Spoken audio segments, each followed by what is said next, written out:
minha fala, olha que droga. Eu até ia te lembrar, mas eu pensei que não fosse necessário. Por isso que eu não Tem que ter. Mas vamos continuar onde eu parei. E quem assistir, infelizmente, não vai pegar o início que eu coloquei, né? O que acontece no final é que o diretor ele está tentando demonstrar isso e defender essa posição, né? Mas, na verdade, o que ele está mostrando? Ele está mostrando que a sociedade brasileira ela tem uma separação entre quem tem dinheiro e quem não tem, e explicitamente quem não tem dinheiro são os negros, quem tem dinheiro são os brancos, e tem uma divisão muito grande. Tanto que eu acho assim doido, aquele senhor, Cris, aquele senhor, ele que é o pai, ele não tem nenhuma relação com o Renato como se fosse pai. Ele parece que ele não criou o Renato. E ele fica o tempo todo paparicando o Walter, que vai dar um golpe nele. O Walter não é formado, o Walter não tem uma qualificação, o Walter não diz nada para ele, enquanto que o Renato é um rapaz que saiu da casa, estudou, se formou, e você falar em fazer universidade em 1949, gente, era uma coisa absurda. Até 1980, 5% dos brasileiros faziam universidade. A USP sempre foi uma coisa muito fechada. A USP, você tem cursos na USP que tem hoje ainda 200 candidatos por vaga. Nas ciências sociais que eu estudei, quando eu entrei, era 12 ou 13 candidatos por vaga. Na engenharia é 20, 30 candidatos por vaga. Então, você pegar e recuar para 1949, fazer universidade era um negócio uma conquista muito grande. E o Romão, ele não está nem aí, Renato. Não tem nenhum reconhecimento do esforço que o Renato fez para não sucumbir dentro da nossa sociedade. E o único que tem consciência disso é o Miro. E quando ele vai com aquela entrevista com os jornalistas, o que ele faz? Ora, primeiro vou tentar sair dessa situação melhor. Vocês usam muito mal as minhas fotos, vocês querem tudo errado. Eu vou contar a minha história. E é interessante, porque se você pegar aquele filme Cidade de Deus, o bandido lá, o Zé Pequeno, quando ele está no auge e ele descobre lá que aquele rapaz trabalhava no jornal e tal, primeira coisa que ele faz pro rapaz, o que é? Tira a foto. E quando ele sai no jornal, ele compra todos os jornais e sai distribuindo no bairro. Ou seja, você tem aquela visão coisa assim, aparecer no jornal é uma coisa muito boa. É uma forma de eu ter destaque na sociedade. Então ele mostra, e aí ele conta uma história, o quê? Eu dei facada, eu não sei o quê, tentei matar, que ele está confessando crimes. E as pessoas, para com isso, não acredito, esse cara não é nada. Veja a carinha como ele é bobo. Não é ele não, não é ele não. Aí ele vai e conta a história dele, ele muda. Só que é o seguinte, ele deu a facada de fato, ele quase tentou matar o irmão dele, fala isso no julgamento. E se esquece disso daí. A outra coisa mais interessante no filme é a hora da delegacia, aquela hora. Primeiro, é uma coisa fantástica, né? A polícia do filme é fantástica. São dois caras de terno, andando na favela a pé, sem mexer com ninguém, e prende o cara quase falando assim, por favor, me segue. Aquilo é uma visão idílica da polícia. Nunca teve aquela polícia de terno e gravata com lencinho na lapela e não sei o que e tal. E aí, quando chega na delegacia, é fantástico. Você chama a testemunha que estava, de fato, no evento e pergunta, foi ele? E o cara diz, não, mas foi um negrinho muito parecido com ele. E aí você olha, eles não são parecidos. Um é alto, magro, o outro é baixo e um pouco mais corpudinho. Não dá para confundir o Renato com o Miro. Mas ele diz isso e o Miro na hora percebe. Ele está querendo incriminar o meu irmão e ele assume, né? E eu quando assisti esse filme, eu fiquei vendo muitas realidades. Em São Paulo, aconteceu um seguinte caso. A polícia, no bairro da Zona Sul, Norte, perto da minha casa, em Santana, a polícia viu um negro no carro e mandou com a mão na cabeça e tal. De repente, deram uns 4 tiros no cara, na cabeça dele, e ele morreu.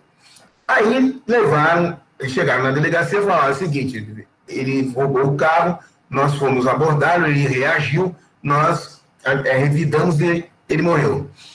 O problema todo foi que esse cara, ele era filho de um oficial da Polícia Militar.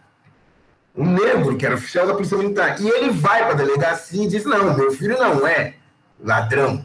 E outra coisa, o carro não é roubado, o carro é do meu filho. E aí a coisa caiu, ruiu, né?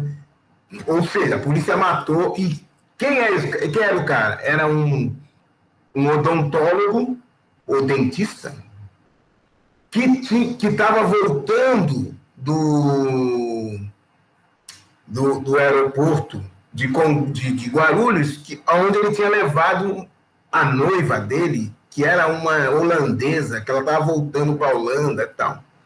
E aí foram investigar o que aconteceu. Tem um shopping na Zona Norte, o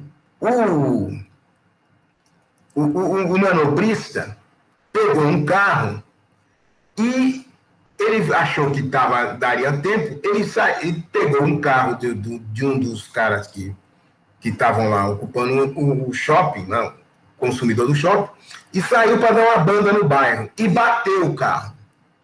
E aí ele ficou com medo, como é que ele ia justificar de devolver o carro batido? Ele pega e esconde o carro, volta no shopping e diz assim, ó, eu fui assaltado, eu estava fazendo uma manobra no bairro, me assaltaram e levaram o carro. Quem que te assaltou? Um negrão. Ele só falou isso. A polícia pegou e falou, qual é a marca do carro?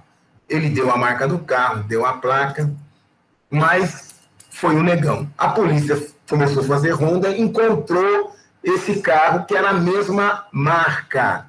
Não olhou a placa. E o rapaz saiu e a polícia, a mão na cabeça, então ele começou a questionar. E dizer que não ia botar a mão na cabeça, não sei o quê, então a polícia pegou e, bomba, matou o cara. Ou seja, a polícia só foi atrás porque ela tinha uma informação que para ela era uma informação fundamental. Um negão roubou o carro. Quem é esse negão? É qualquer negão que tiver num carro, a marca da mesma marca de carro. Acabou, podia ser eu, podia ser qualquer coisa, porque foi um negro. Né? E isso aconteceu em 2000. Nós estamos falando de um filme de 1945, 49, que o cara chega na delegacia assim, foi um negrinho igual a ele. Ele nem disse, foi ele. Foi um negrinho igual a ele. Pronto, prende, é ele, é o culpado. Acabou, bateu o chão e selou. Ou seja, o filme ele vai mostrando essas coisas de forma bastante explícita. Né? E no final, eu acho uma coisa bastante problemática no seguinte sentido. Então, o normal no Brasil era fazer que desse certo esse casal. O diretor ele não está favorável a isso. Eu não sei o porquê. Né? Ele não permite que haja uma relação entre a Marta e o Renato. Mas ele também ele não condena a Renata. Ele não condena nem como é o nome do Mourão? O velho lá, o pai.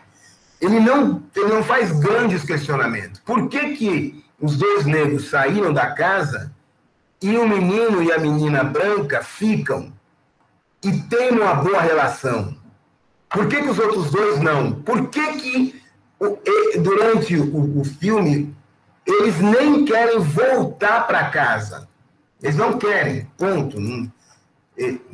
Lá não é o nosso lugar. No final, quando chega o Miro vai conversar com a Marta para ela dar um depoimento, ele fala, não vou entrar, eu não quero. Aí o menino vai lá, não, Marta, ele está lá, ele precisa falar com você. Em momento algum, a Marta fala, manda ele entrar.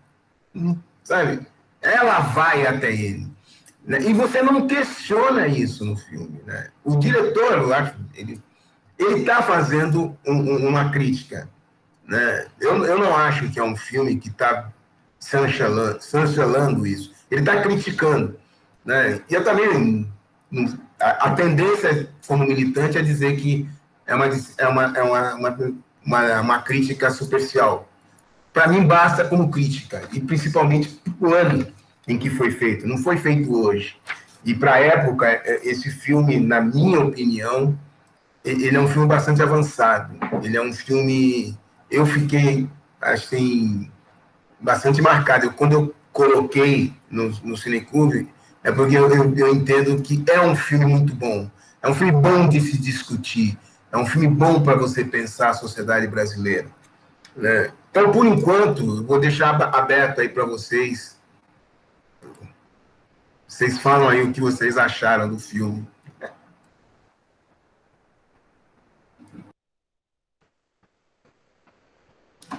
Que eu gostei. Vocês podem não ter gostado, né?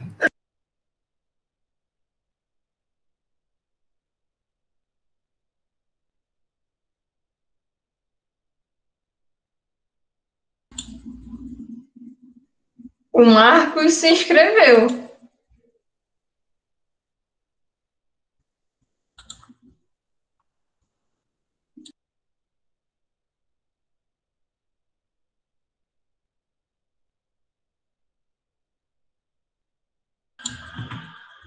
Pode abrir o áudio, Marcos.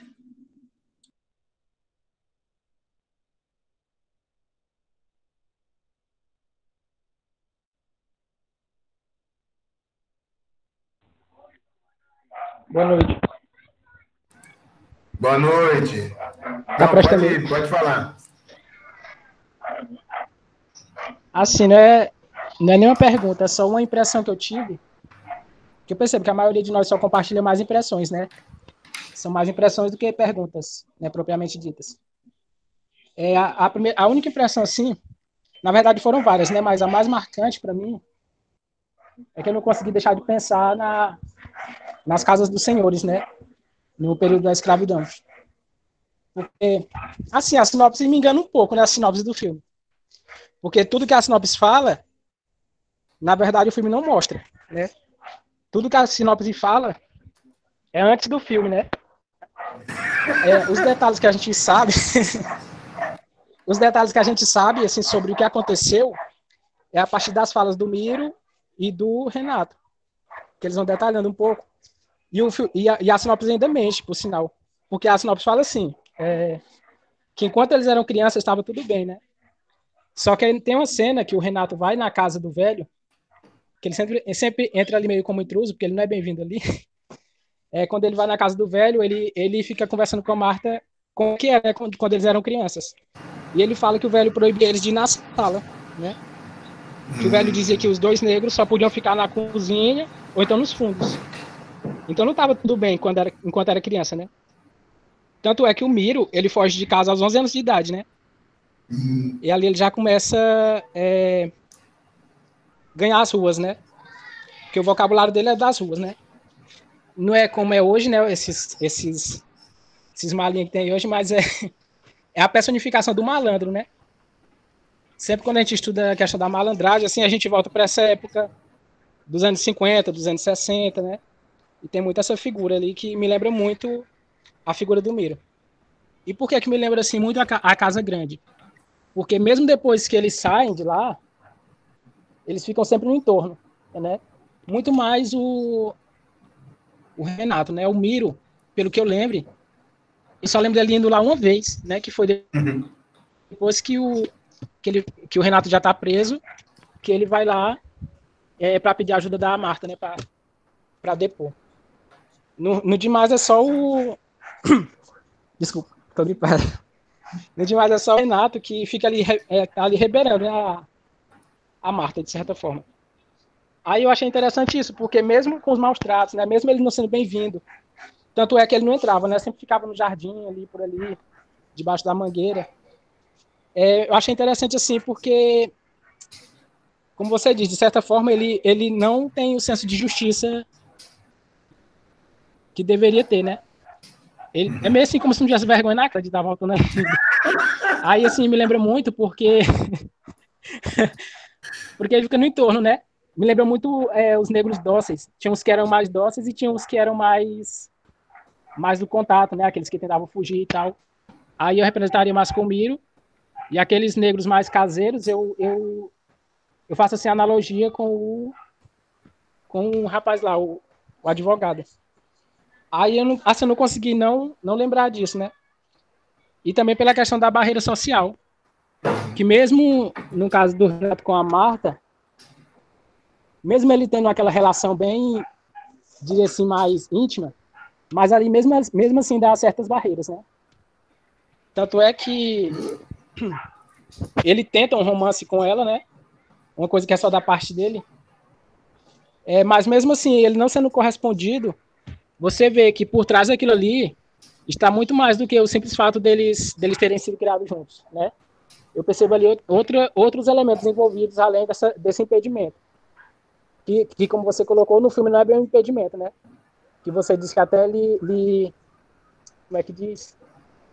Lhe incomodou, né? Aquele fato ali dele estar tentando um relacionamento com uma pessoa que foi criada junto com ele. Aí então a impressão que fica assim é mais essa, né?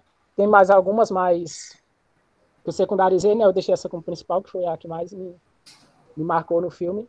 Aí eu posso estar falando depois, dependendo da fase dos colegas. Beleza, eu acho interessante isso que você fala. Você já levantou umas coisas interessantes. Vamos esperar mais aí. Quero mais.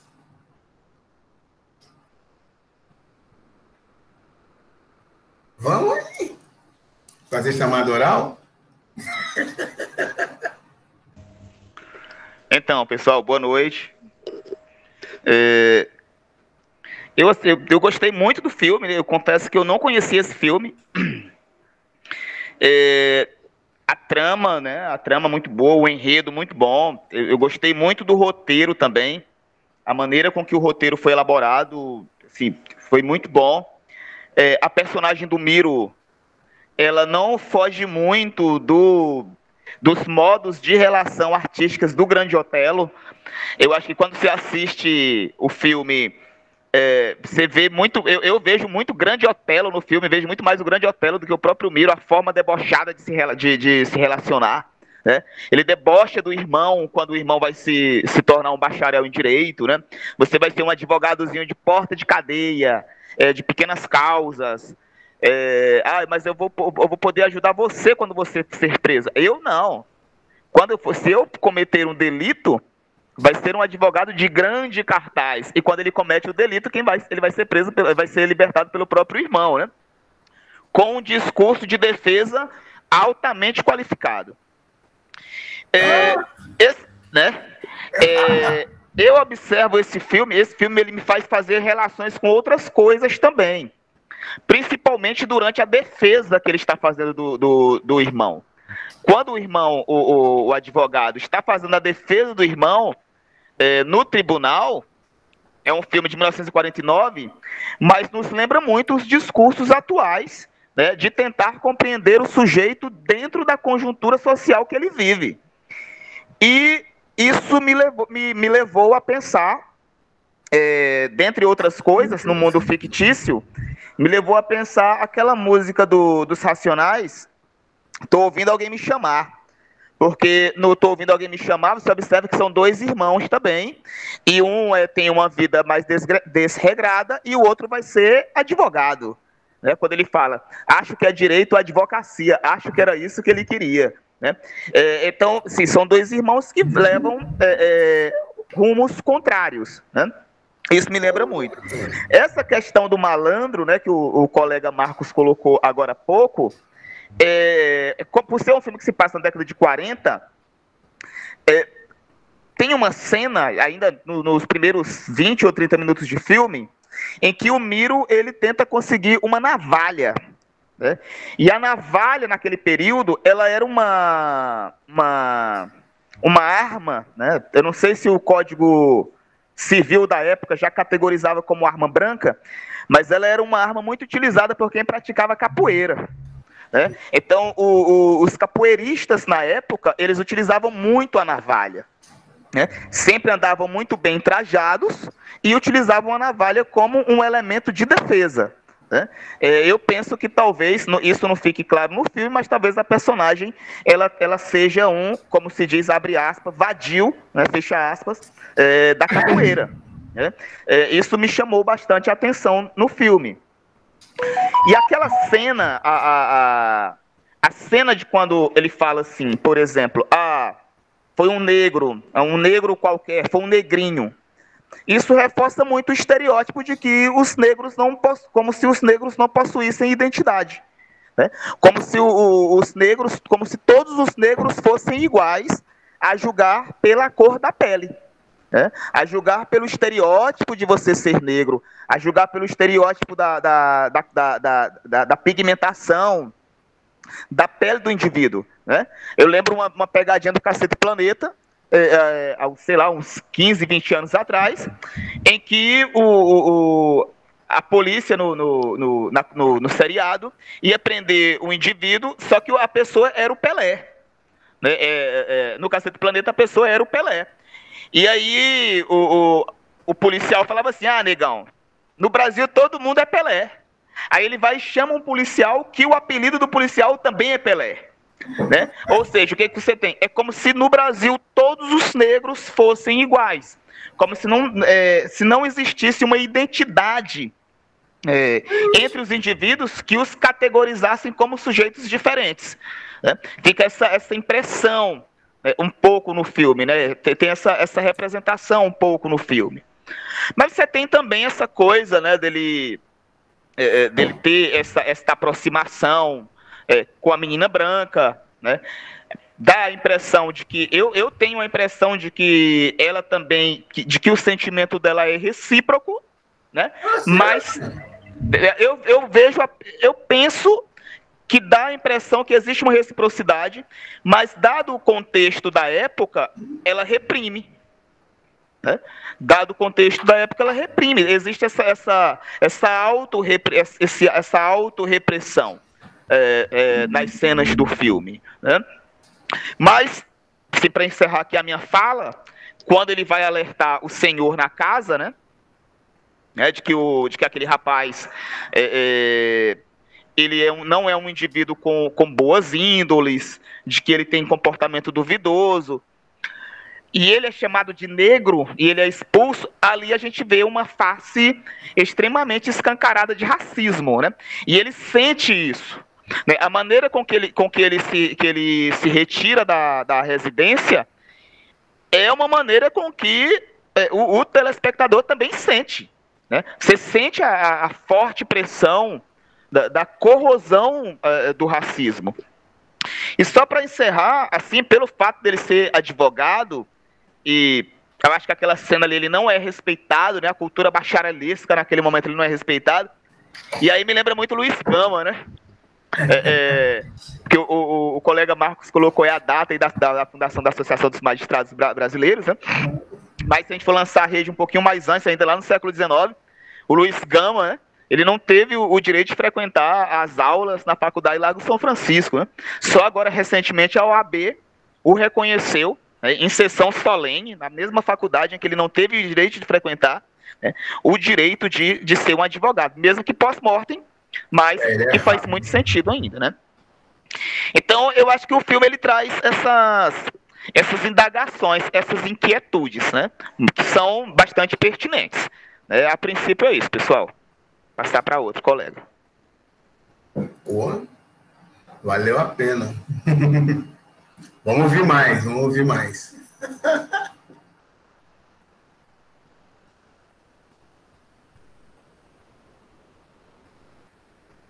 Eu preciso ouvir. Estou esperando algumas pessoas falarem aí. Fala, Rita. Eu estou querendo dar voz, mas para os outros. Semana passada eu falei tanto. Tá bom. A Cris falou que o Mauro quer falar.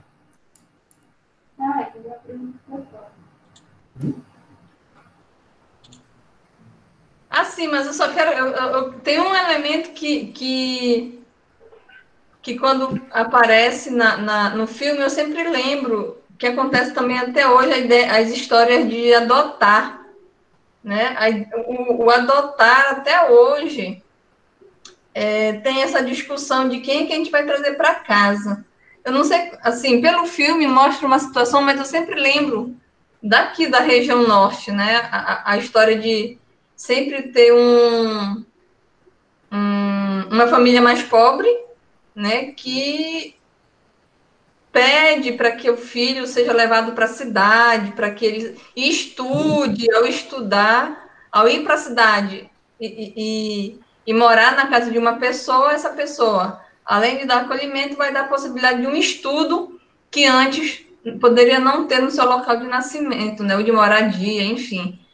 E aí, esse ato de adotar, sem passar pelos trâmites legais, na verdade, é sempre para escamotear uma situação de abuso, né, no sentido de explorar a mão de obra das crianças, né? Eu lembro que teve uma campanha muito forte sobre o trabalho infantil doméstico, e sempre quando... Eu sei que tem todo o desenrolar do filme, mas essa cena do adotar sempre me remeteu a esse elemento. Eu sei que estamos na Semana da Consciência Negra, mas se a gente pensar quem são os adotados, né? Nesse contexto, né? Meninas, a maioria negras, né, que são adotadas, adotadas muito entre aspas, tá, gente? E aspas no sentido de que a adoção é no sentido da palavra usada socialmente para que uma criança saia da casa da sua família e vá morar na outra com autorização dos pais. Hoje, isso já está mais difícil, mas se a gente pensa na época do filme, se a gente pensa ainda no interior do Brasil, que isso acontece muito, é um fato, né? E aí a gente tem que refletir mesmo, porque as crianças, elas são usadas como mão de obra doméstica. E essa mão de obra doméstica, ela pode ser tanto familiar, né? E aí o familiar no sentido de um primo ir morar na casa do outro, né? Do tio, enfim. Ou de estranhos mesmo, né? De uma relação de compadrio, né?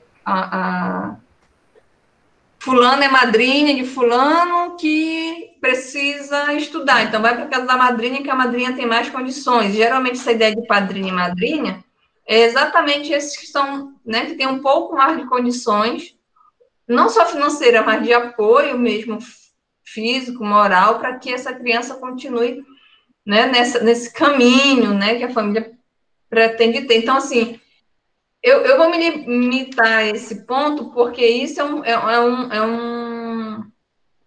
sempre me faz refletir, mesmo hoje, essa história de adotar nas famílias, se não segue esse trâmite legal, que é demorado, e aí a gente sabe que as casas onde as crianças estão, né? Os abrigos, os abrigos onde as crianças estão, sempre estão cada vez com maior número de crianças, e são crianças negras e geralmente já crianças mais velhas que não são adotadas. Então, assim, esse contexto todo que envolve adoção Hoje mudou, eu não diria que mudou muito, mas mudou um pouco esse trâmite, mas pelo interiorzão a gente ainda vê muito essa ideia de uma criança sair, e aí às vezes, dependendo do número de filhos, os pais vão distribuindo os filhos, né? Cada um vai para casa de um tio, de uma madrinha ou de um padrinho, para ajudar a criar. Então, esse ajudar a criar tem essa conotação de adoção também, né? Mas tem essa contramão, é a ideia, né? Eu te ajudo, mas você me ajuda com os trabalhos domésticos, que aí teve aquela... Eu não lembro o ano da campanha, mas teve uma campanha forte uns anos atrás para prevenir o trabalho doméstico infantil. Por enquanto, são as minhas observações. Obrigada. Antes de alguém falar, eu só queria lembrar uma coisa no filme que eu achei muito interessante, é que a palavra negro, né, ela é usada em duas vezes. Uma que é quando ele é xingado, que o Wellington lembrou, na casa, quando o Renato vai para tentar denunciar o Miro não, Walter, e a hora na delegacia, que o cara fala é negrinho. Mas na hora da festa, quando o cara vai falar para o Walter, ele diz assim, tem um sujeito querendo falar com você. Quem que é? Ele é de cor. Né? Ou seja, ele mostra que naquela época, e isso não é uma coisa muito antiga, gente. Até 1980, tá aí. Você não chamava uma pessoa de negro. Você chamar uma pessoa de negro é uma coisa muito atual e é o movimento negro que criou isso. Né? Você chamar uma pessoa de negro era uma ofensa. Se você chegasse para um negro e chamasse, ô negro, o cara vai falar para você, negro é seu passado. Né? Eu sou cidadão de cor. O próprio negro. Aí o movimento negro vem e impõe a palavra. Né? Eu passei por um caso que você vai entendendo isso. Quando eu cheguei aqui em 2008, teve um encontro de pesquisadores negros em Goiânia e eu fui para o encontro. Aí numa praça onde a gente se encontrava para tomar cerveja, conversar, eu estava numa barraca e eu estava com uma camiseta que era negro tipo A. Eu acho que era isso, negro tipo A. E o cara que estava nos servindo, ele olhou e falou assim, nossa, que camiseta estranha. E era um encontro de pesquisadores negros. Nós estávamos uma negrada dentro na praça. Assim, Aí o cara olhou e falou assim, nossa, que camiseta estranha. Então. E aí eu falei, não, tudo bem, traz uma cerveja aqui para a gente. Aí ele falou, traz uma cerveja pro Moreno. Aí eu peguei e falei assim, não, eu não sou moreno. Olha aqui a minha camiseta. Não. Aí o cara ficou me servindo, ele fazia questão. A praça lotada, ele fazia questão de me servir e não dizer nada. Assim.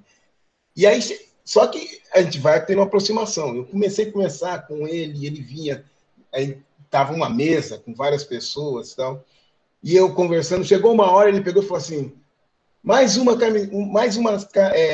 cerveja pro negão. Aí ele virou e falou assim, cara, eu nunca falei essa palavra na minha vida. Né? Olha só, isso em 2008. O cara nunca tinha chamado uma outra pessoa, era um senhor, mas ele nunca tinha chamado uma outra pessoa, negro, de negro. Até hoje eu me lembro que ele chegou e falou assim, nossa, eu nunca falei essa palavra na minha vida. Né? Para vocês verem a força que tem isso. Hoje, eu estava na reunião da Estatuinte, semana passada, terça-feira, a gente teve uma reunião, e eu cheguei e falei, eu tenho uma dúvida. E o reitor não entendeu. Eu falei, eu tenho uma dúvida. E eu falei algumas coisas, tal, tirei uma... eu não entendi isso, tal. Aí alguém... não, olha, o Batista não entendeu isso, tal. Mas eu estava falando para ele. Aí hoje, ele estava na reunião, Eu cheguei e falei, olha, pessoal, eu quero dizer para vocês que eu não peço esclarecimento. Eu tiro minhas dúvidas. Eu não peço esclarecimento. Então, eu quero que vocês entendam que eu tenho dúvidas. E aí, eu falei, o nosso o diretor de campo falou assim, não, eu vou esclarecer o Batista. Eu falei, não, eu não quero que você me esclareça, eu quero que você me explique. Né? E ele, eu falei, isso é questão política, isso é linguagem. Eu não quero que você me esclareça, eu quero que você me explique, tire a minha dúvida. Né? E aí ele desculpa, tal, mas por quê? Porque as palavras elas são muito fortes. Né? As coisas não são à toa. Né? Uma vez eu estava numa reunião, o cara pegou e falou assim, denegrir. Eu falei, olha, essa palavra não é legal. Aí ele falou assim, Batista, isso é chato. Pô, tudo para você é racismo. Denegrir é porque é um jeito da gente falar. Eu falei, tá bom. Aí a reunião continuou. De repente, um outro cara ofendeu meu amigo Diogo, que veio aqui e tal, né, quando nós fizemos a 300ª exibição. Aí eu peguei e falei assim, olha, por favor, não debranca o passado dele. Aí o cara, eu falei, não, para você é denegrir, para mim é debranquir, sem problema, não tem nada a ver, esse é o meu jeito de falar, entendeu? Mas você não debranca o passado dele, que o passado dele é negro e com muita honra tal. E aí, no final, hoje meu amigo até, chegou e falou, eu nunca mais vou usar denegrir, porque eu fiquei incomodado ao você usar debranquir. Porque é uma questão muito séria isso. Né? Eu percebi hoje, quando eu expliquei, que o próprio reitor ficou assim. E as pessoas pensam assim, não, parece que é uma coisa boba, mas não é. Né? Eu estou falando que em 1980, você não chamava ninguém de negro. Eu não era um negro. Eu era cidadão de cor. Eu, Batista, eu era um cidadão de cor, com muita honra. Se alguém me chamava de negro, eu brigava. Eu precisei ir para o movimento negro, ir no lançamento do MNU e começar para entender de que você tinha um novo conceito na sociedade que era negro. E a minha mãe falava isso para mim. Minha mãe dizia, filho, você é negro e a sociedade brasileira é racista, não gosta da gente. Então você tem que ser o melhor possível. E ela dizia, quando você for o melhor, não vai bastar. Né? A Dona Maria, ela fez o Batista. Não tem por onde, porque isso, eu não esqueço ela me dizer isso. E minha mãe dizia assim para mim, ela falava assim, você tem que estudar, e eu parei de estudar, eu não fazia nada, era um vagabundo que não acabava, não valia nada. E ela falava assim para mim, se você não tem orgulho, você é uma desgraça, você vai ser sempre um fracassado, e você não briga, você não... Eu fico olhando, eu olhava, eu dava risada dela, né? Mas ela estava falando o quê? Ela estava dizendo, se liga, você não está percebendo, né? E tudo isso que ela fez, ela pavimentou o caminho para mim, né? Mas ela viveu num momento em que ninguém chamava ninguém de negro, né? E isso me lembrou muito no filme, né? Porque você não vê o Miro nem o Renato eles se chamarem de negros, né? Você não vê essa palavra sendo dita no filme como uma coisa corriqueira. Quando sai essa palavra, é uma palavra para você querer diminuir a pessoa, é uma forma de você menosprezar as pessoas. Né? Isso é muito interessante. E hoje em dia tem essa briga boba e louca que o movimento negro diz que é negro e o movimento hip hop que é preto. Parece que nunca você consegue ter uma conciliação linguística, que é pior. Eu só queria falar mais só isso que eu lembrei, depois da fala do Wellington, que eu lembrei dessa questão que era importante. Vamos lá, pessoal. Acho que sou eu. Acho eu...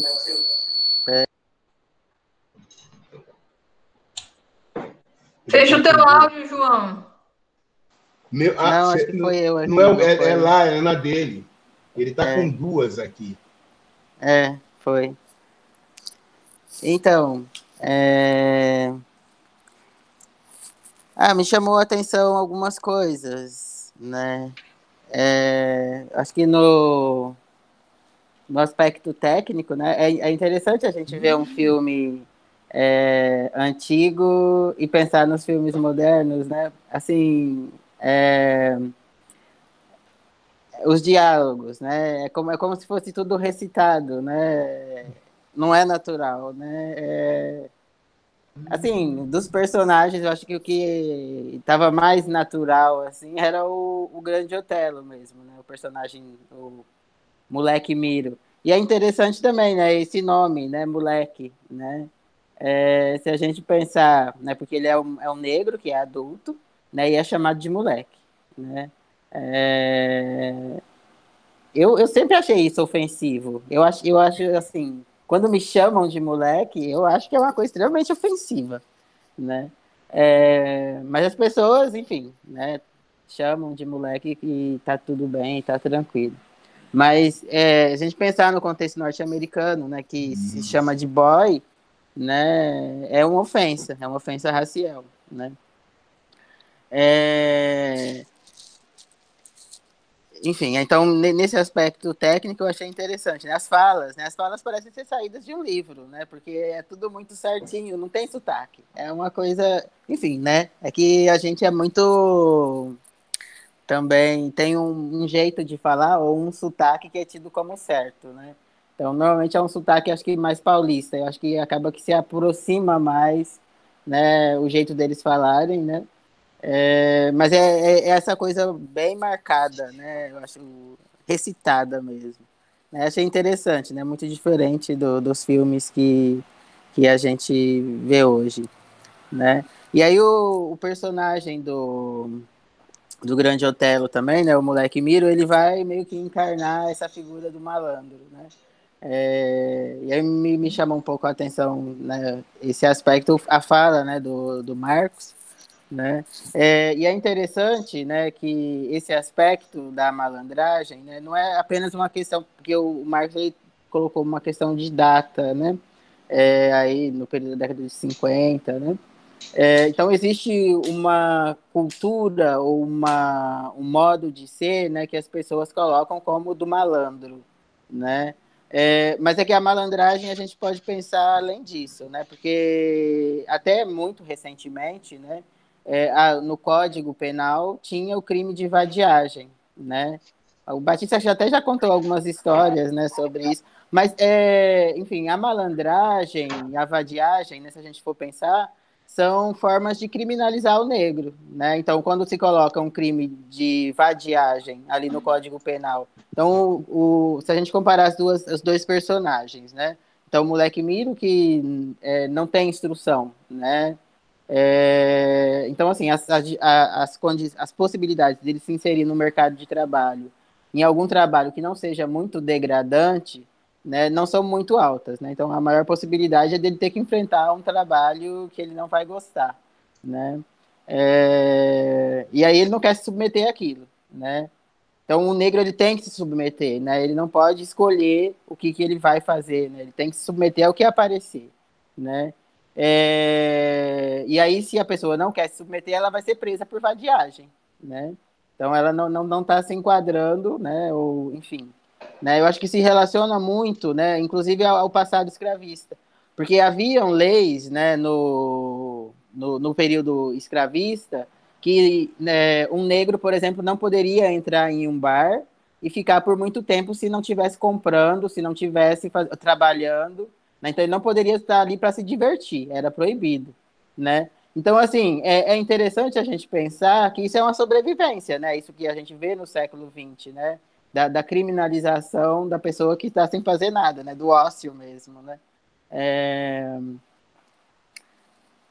Então, isso foi um aspecto que me chamou a atenção, né? E a gente pensar que Malandro tem essas duas perspectivas, né? Tanto de uma figura que é cultural, né? Ou que é da vontade da pessoa, quanto a perspectiva de uma criminalização mesmo do negro, né? Que é a pessoa que, né? A gente pensando a história, né? No pós-abolição, o negro vai formar uma massa de desempregados, né? Não vai ser incluída no mercado de trabalho, né? Então, essa criminalização da vadiagem é uma criminalização do negro, porque é quem vai estar principalmente desempregado, né? Em relação ao comentário do Batista sobre a chanchada, a porno chanchada, eu acho que é pornô sim, Batista, você não assistiu direito. Não, é que você está confundindo porno chanchada com filme pornô. Não, eu assisti. Você já o pornô assistiu? Substitui a porno chanchada. Porno chanchada era Não, filmes... claro. Ele hoje, porno chanchada, está passando sessão da tarde. Mentira, Batista. Pode! Mentira, não pode. Não pode. Não tem nenhum, filho. Gente, era peito e bunda. Não tinha nada. Era peito e bunda. Não, então não pode passar a tarde, João. Você sabe, você sabe qual que era a grande? Você viu a grande com edição, estrela? João. Sabe qual é uma grande estrela da porno chanchada? A Torlone. Como é que era o primeiro nome dela? Cristiane Torlone. Cristiane Torlone. Era ela e uma outra. Eu tenho até uma história que aconteceu. Eu frequentava a Boca do Lixo e tal, porque eu era cineclubista. E a Cristiane Torlone e a Helena Ramos, que elas eram uma estrela da porno chanchada. E elas entram num bar e um diretor de cinema chega e fala: se vocês nascessem na Índia, vocês seriam sagradas. E elas agradecem, ficam todos... E a gente ficou todo mundo no bar, ninguém deu risada, mas todo mundo aí esperou ela sair, tá todo mundo caindo na gargalhada. Porque ele falou isso e elas vieram: ai, Odi Fraga, você é maravilhoso e tal. Foram lá, beijaram ele e tudo. E ele tinha sido chamado de vacas, né? Mas elas era peito e bunda. Não era pornô, não. Pornô, não, era assim. É diferente. Assim, não é porque o pornô, assim, o pornô é extremamente explícito, né? Então é só isso. A pornô chanchada tinha uma historinha, né? Não, você já... Eu vou pegar uns filmes pornô chanchada e passar no Cineclube. Você vai ver. Passar o Homem de Itu no... E tem um outro, tem você vai ver. Que tem no YouTube com edição, um pistoleiro chamado Papacu. Aí no YouTube é 100%, não tem nenhuma cena assim, né? Não, porque é editado. Depois eu fui ver o filme mesmo, né? E tem cenas assim, né? Tá, tem uma parte pornô chanchada não é filme pornográfico, não. Não, é explícito. Não, mas na porno chanchada não aparece, não tem nada de explícito. Na porno chanchada, não na chanchada. Tá. Não tem, não. Tá certo. Eu acho que você está confundindo com o filme. Não, estou confundindo, não, Batista. Olha, dos que eu assisti 2, que foi esse... Quais foram? Um pistoleiro chamado Papacu e o outro foi o Rebuceteio, né? O Rebuceteio, de fato, é do Odi Fraga. O Rebuceteio, ele já começa a ir pro explícito. O Rebuceteio ele não está no porno chanchada. Né? Já é mais recente, né? Bexiga. Ele já estava saindo da porno chanchada e indo pro explícito. Sim, aí é diferente. Mas o Rebuceteio, eu acho que ele não é um filme, ele é um... Deixa eu ver. Tá. Eu acho que ele não é um episódio num filme? Não, é um filme. É um filme. Tá. É que eu tô lembrando de um outro. Mas tudo bem, vai. Tá certo. Eram essas minhas considerações. Agora todo mundo vai pensar que eu fico achando que não é. Olha, eu não acho porno chanchada sexo.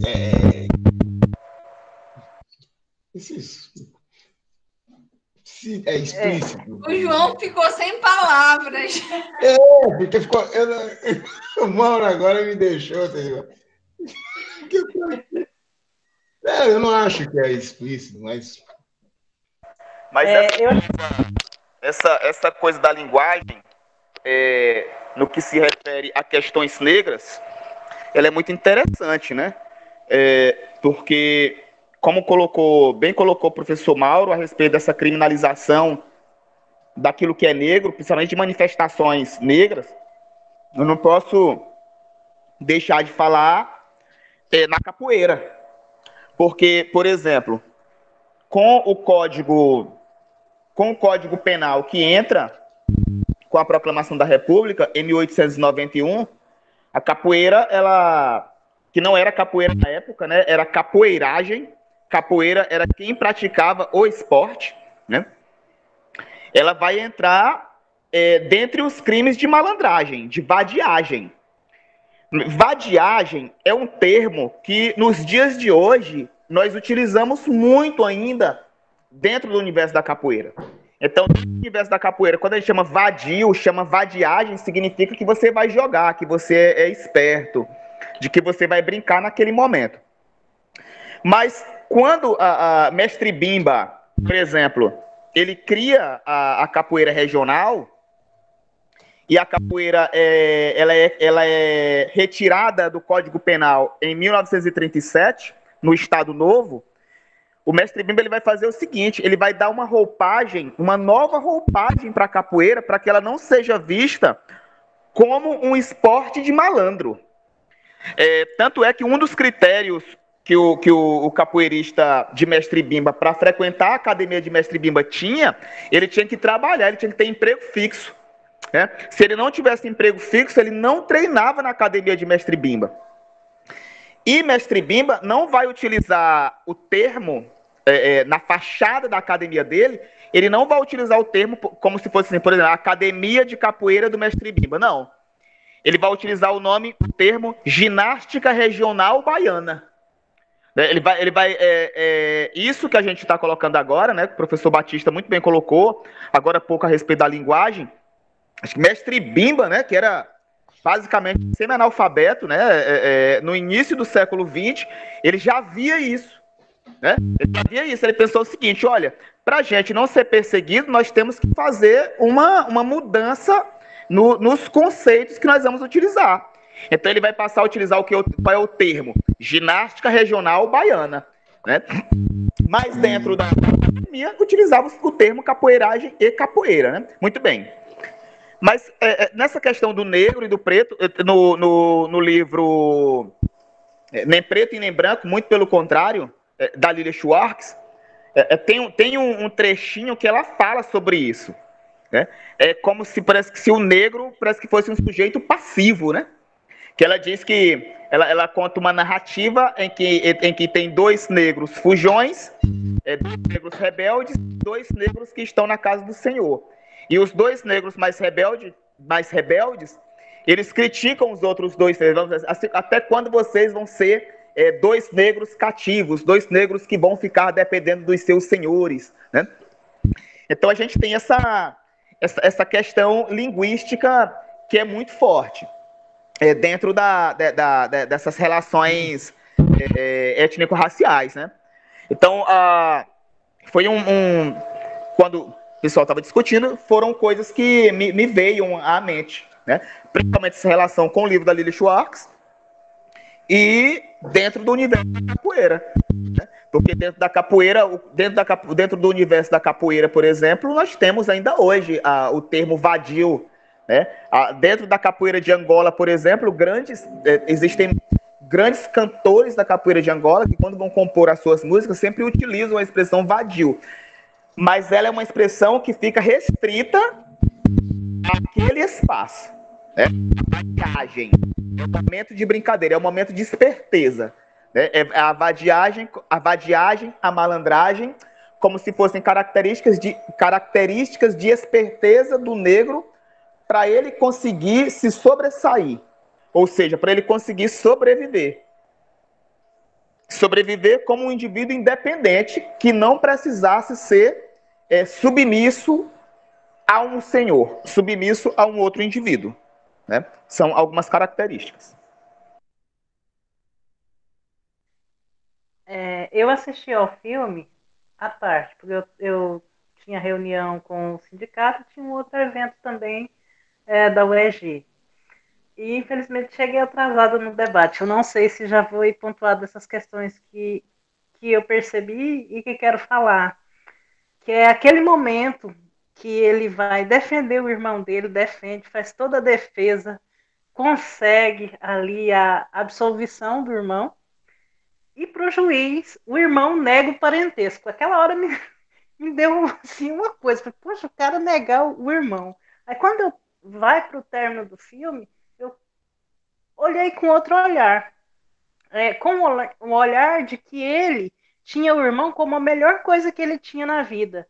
E se ele continuasse mantendo essa relação de parentesco, de repente seria um ponto negativo na carreira do irmão dele. Eu comecei a olhar por esse viés. E outra coisa que me chamou muita atenção quando o irmão dele sai para a formatura, que todo aquele conjunto de pessoas que viviam no bairro que eles moravam, no setor que eles moravam, sai para aplaudir, cada um contribui à sua maneira, para que ele fosse bem apresentável pelo que eu entendi na formatura. Então, quando ele sai, que é aplaudido, eu percebo ali a importância da representatividade, né? Como que essa representatividade ela faz a diferença. Embora, como a gente viu mesmo no livro do Silvio de Almeida, que tem até suas considerações acerca da representatividade, ela é de suma importância. É o desenho que a criança manda para Maju no final do jornal hoje, e tantas outras situações que a gente vê, que o quanto isso foi, e vai continuar sendo importante para a gente, enquanto uma categoria que luta de uma forma de luta constante para ir alçando os espaços que é nosso por direito e que foi negado e ainda é negado a nós. E quando eu penso na adoção, eu lembro do surgimento da minha história antes do meu nascimento, que é o meu bisavô, Dom Silvério Luiz Leal, que é aquele tipo de pessoa que eu conheci a história dele como uma pessoa tutelada do coronel Mário Félix de Jaraguá. Aí quando a gente vai perguntando os mais velhos, que vai juntando a história, o que eu consegui juntar da história dele é que ele era filho de um escravo aquilombado da região de Niquelândia, Muquem, com uma indígena, e que ela, para não criar essa criança, ela colocou num coxo de cavalos quando nasceu, que ela era conhecida na região como Maria Roxa. Isso, os nomes, os vestígios do início do meu passado, chamada de Maria Roxa, e que o coronel Tubertino Rios, Tubertino não, coronel Mário Félix, que depois vai dar descendência do coronel Tubertino Rios, o coronel Mário Félix criou o meu bisavô como tutelado.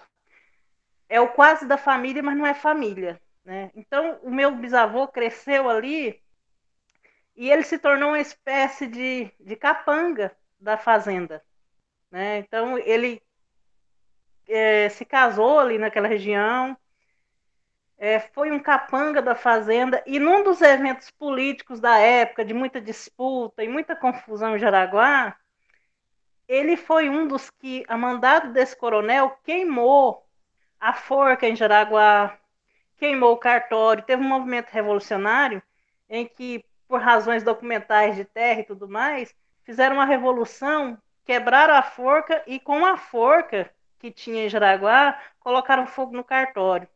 Ele foi preso em Goiás Velho, na cadeia de Goiás Velho. Depois, quando eu fui fazer história, que eu entrei na cadeia, que eu fui relembrando das histórias que a minha mãe contava, que ouviu de outras pessoas, e ele ficava numa sala que eles jogavam sal, porque parece que tinha uma subdivisão por grupos, né? Então, por ele ser negro, descendente de escravos e muitas outras questões, então ele ficou nessa sala que jogava o sal. Eles jogavam sal para eles não deitarem. Então eu ficava ali noites e noites, os pés diz que chegavam a descascar. E o coronel mandou um homem de burro, de Jaraguá até Goiás Velho, fez um acordo com a polícia da época e ele saiu fugido de noite, no nome de um burro, para voltar. Só que ele não voltou para Jaraguá, ele voltou para uma região chamada Córrego do Quilombo, que fica entre Jaraguá e Uruana. E nessa região ele teve o primeiro pedaço de terra. Foi dessa terra que meu avô conseguiu expandir meu avô, quando nasce e se torna um dos herdeiros dele, conseguiu comprar mais um pedaço de terra.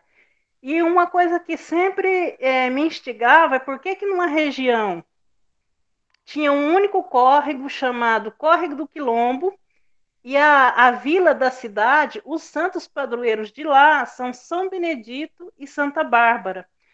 E às vezes a gente fica pensando como, às vezes, você se distancia tanto da sua própria história de vida, das suas raízes, depois de muito tempo, que você vai perceber que algumas histórias elas precisam ser registradas, porque nós, enquanto negros, a gente, eu vou me colocar, eu enquanto negra, eu tenho uma dificuldade de rememorar minhas raízes familiares, enquanto que as famílias brancas, elas não têm essa dificuldade. É família tal, é descendente de tal, que vem tantas gerações, família de 400. Então, eu acho que isso hoje é uma coisa que me incomoda e é uma coisa que eu quero, quando eu tiver a possibilidade, pensar um pouco mais sobre isso. É isso que eu queria falar.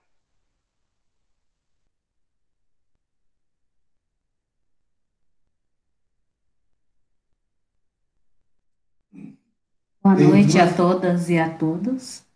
Eu não assisti o filme, eu assisti só a parte que o grande Otelo foi preso, aí o irmão dele, acho que se entregou e ele falava, mas essa parte que me chamou a atenção foi a questão da lealdade, né? Eu não posso falar se ele é irmão ou não, né? Então isso que os irmãos acabam tendo, né? Por mais que a gente brigue, discute, mas na hora que é preciso, a gente se une, né? Então, eu achei interessante a fotografia, né? Preto e branco, uma coisa que hoje a gente não consegue mais ver filme dessa natureza, interessante. Eu acho que a cidade parecia ser Ouro Preto, pela questão da igreja, né? Aquela questão de aleijadinho, os detalhes. Então, eu só tenho colocar esse ponto. Uma outra coisa que me chamou a atenção e vem da fala de vocês nessa parte que eu assisti é quando ele vai para aquela casa e fala, o menino fala assim, entra, entra. Aí ele fala assim, vamos entrar pela porta do fundo. Não, podemos entrar por aqui, né? Então aí a gente sempre vê essa questão do negro sempre entrar pela porta do fundo, no elevador, em qualquer outros locais, ainda hoje, já que esse filme é de 49, né? Então, eu só tenho a destacar isso porque eu não assisti o filme, mas eu gostei do levantamento dos colegas, né? E é um momento para refletir, né? Então, nesse momento que a gente está vivendo, de 49, acho que é isso, para 2020, o que mudou, né, nessa relação entre negros e brancos? Mas aí eu teria que ver todo o contexto do filme. Eu só estou destacando essa parte que eu cheguei e consegui pegar. Era isso.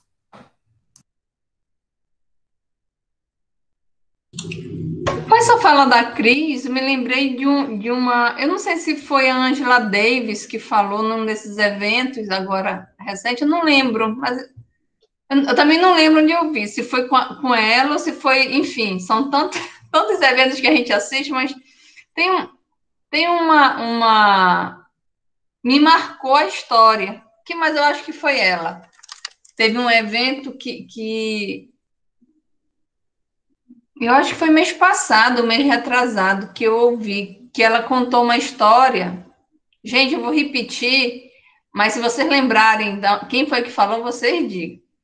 Que nos Estados Unidos, eles já estavam na universidade e tinham que ir numa república. E nessa república não podia entrar negros, mas tinha um negro que tinha entrado nessa república. E aí esse negro convidou um casal de amigos para ir visitá-lo na república. E quando chegou na república, eles não queriam ir. E aí esse casal disse assim, não, a gente vai, mas se tiver ação de racismo, a gente vai embora, a gente não fica.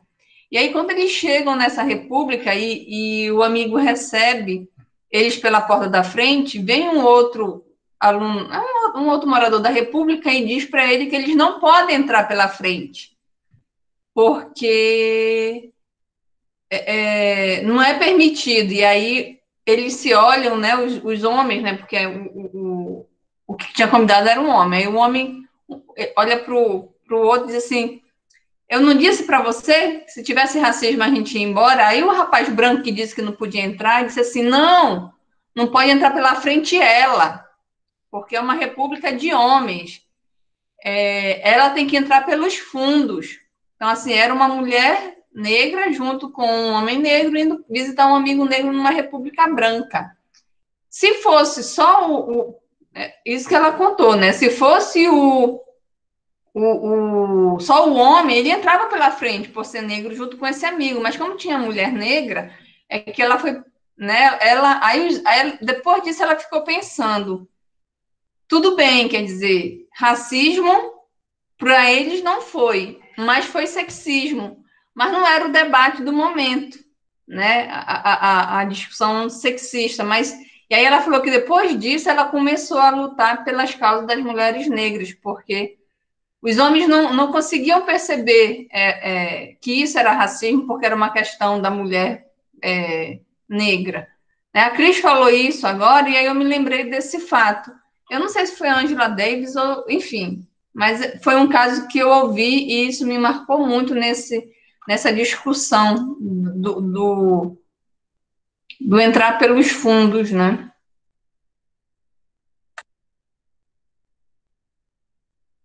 Tá fechado o teu áudio. Ela não podia entrar porque era mulher negra ou porque era mulher?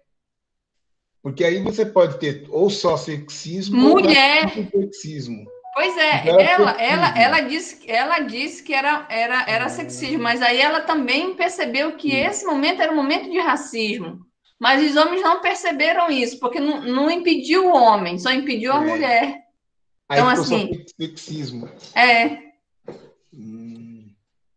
E você não tem a solidariedade. Eu não ouvi, mas deve ter sido a Angela Davis. Porque ela tem essas coisas.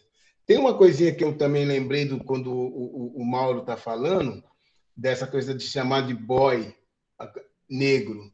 Né? Porque o filme é uma coisa que chama atenção realmente, tem a hora que o Miro vai falar com a imprensa, ele fica falando, vocês me chamam de moleque, vocês não me tratam como... Mas na hora que ele vai se apresentar, ele fala, meu nome é Moleque Miro. Né? Então ele mesmo assumiu a alcunha de moleque.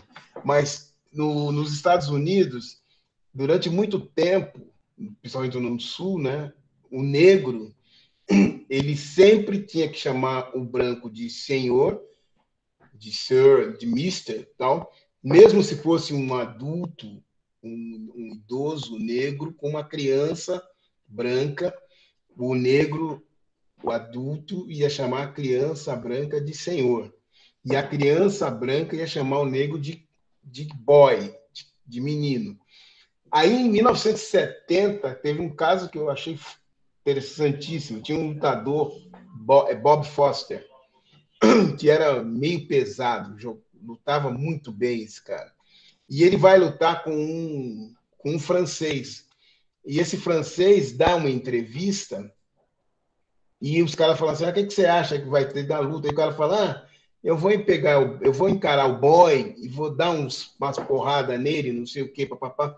Ele vai ver. E quando tem a luta, esse Bob Foster, ele tá com muito ódio. Ele bate no cara, bate.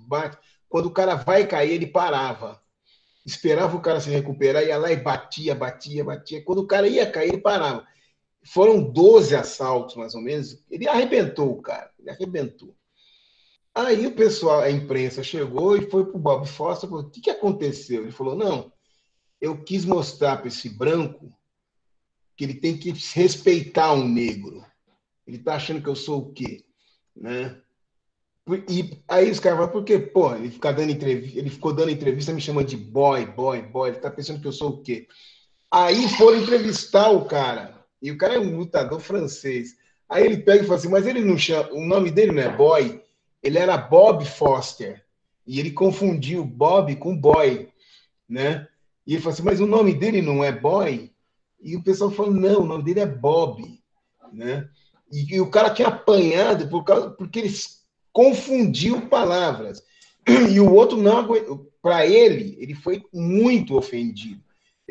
Eu acho que se vocês entrarem no Google e colocarem Bob Foster, eu não lembro o nome da luta com o francês, vocês vão ver coisa de jornal. Talvez tenha cenas da luta, eu não sei. Mas essa coisa mostra a diferença. Agora, isso é típico do norte-americano. Brasileiro, a gente não tem essa coisa. Não, o Brasil não tem essa postura do movimento negro de você não aceitar alguma coisa e ficar com muita raiva.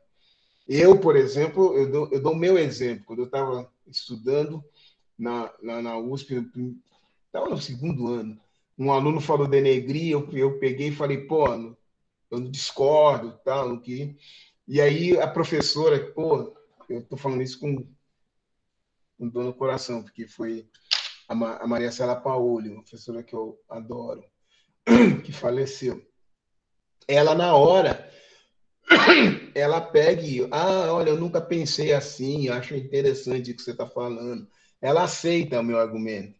E o aluno, né, um outro aluno chega e fala assim, eu vou continuar falando assim. E aí eu peguei e falei, se você falar de novo isso aqui, eu vou dar uma porrada em você dentro da sala de aula. E os caras ficaram, a professora, calma. Eu falei, calma nada. Eu estou aqui falando, estou convencendo todo mundo, porque esse babaca está dizendo que não vai aceitar. Se você usar denegrir na sala de aula, eu vou te dar uma porrada.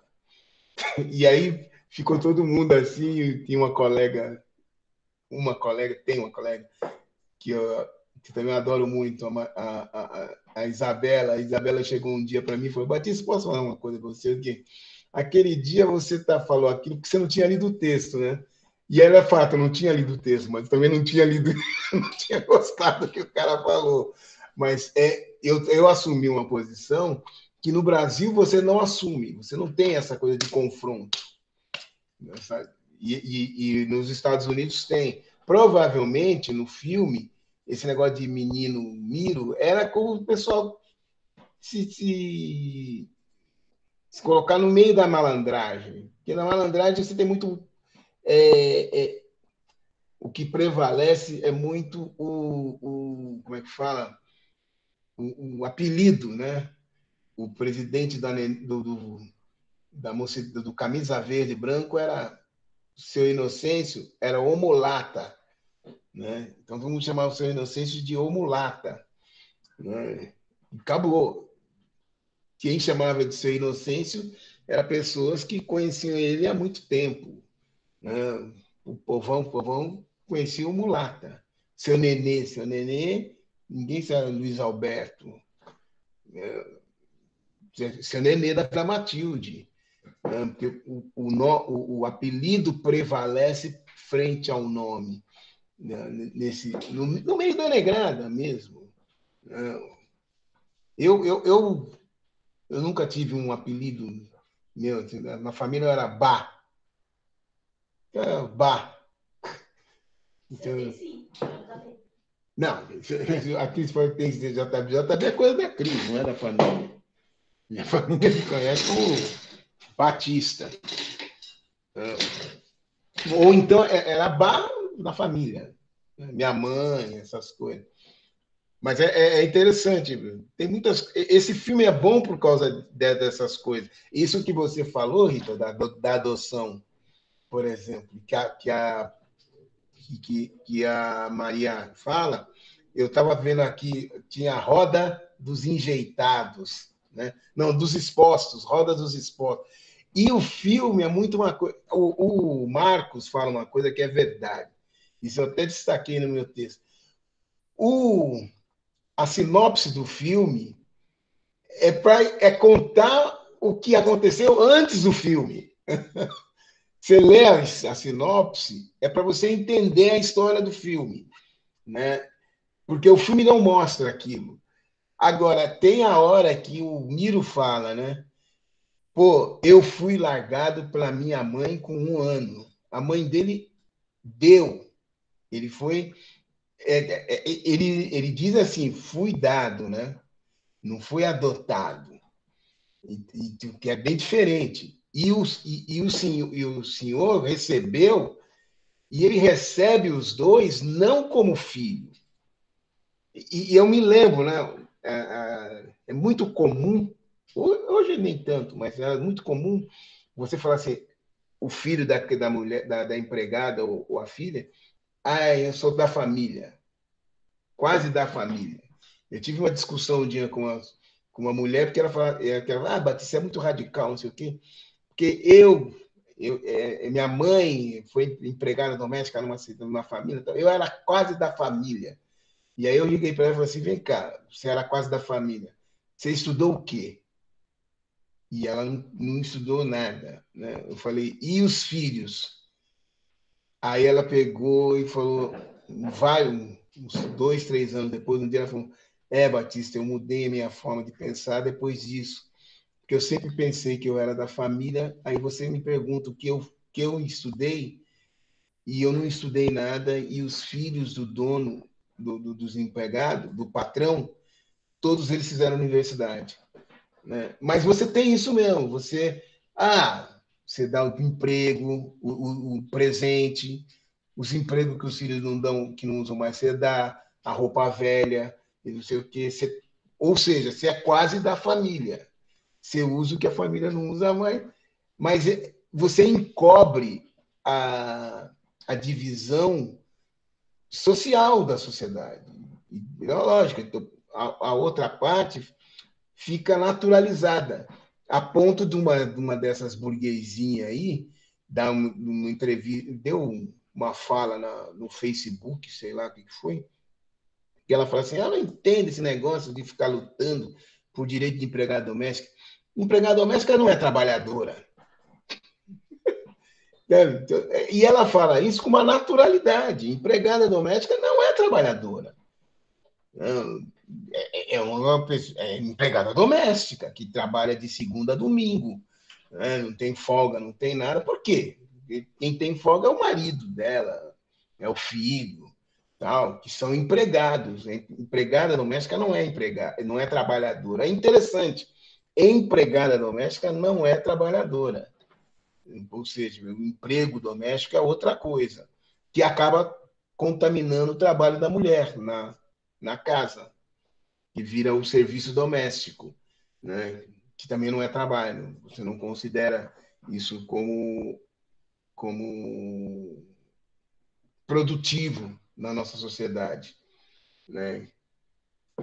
E essa coisa da adoção, isso, o que chamou mais atenção no filme para mim foi isso. É porque, gente, o moleque, o Miro, fugiu com 11 anos. E com 11 anos ele conseguiu se fazer na vida. Ele não morreu, ele ficou. Ele vivia na favela e tal. E o irmão dele sai, não sei quanto. Eles se encontram, eles vivem juntos. Um vai para a marginalidade e o outro vai para o caminho, bota aspa no social. Né? Mas a inversão. Quem tem consciência é o marginal e não aquele que entrou dentro da sociedade. Isso do filme, para mim, é muito explícito. Quer dizer, é uma situação complexíssima, né? Porque eu me lembro que uma vez um colega chegou para mim e falou assim, Batista, quando você terminar a faculdade, o seu doutorado, você vai querer ser chamado de doutor? Eu falei, vou. Pô, eu estou me matando para conseguir esse troço. Depois que eu vou conseguir, vou ter vergonha? Não, eu vou. Aí o cara pegou e falou assim, que pena, então você vai embranquecer. E eu falei, não, eu vou ser um professor, eu vou ser um doutor preto, né? O cara fala, não, mas né, esse negócio não existe. É aquela coisa. Assim, hoje está diferente. Hoje está diferente. Né? Porque hoje você vê pessoas negras que estão se assumindo como professor, como doutor, como médico, como advogado, e negros. Né? Mas isso é uma coisa muito recente. É legal falar isso com vocês. O MNU, para vocês terem uma ideia, em 1980, teve 3 camaradas do MNU passaram no vestibular da USP. 2 deles abandonaram porque disseram assim: aqui não é um lugar de negro, isso é um lugar branco. Eles abandonaram a universidade. E 2 ficaram. Né?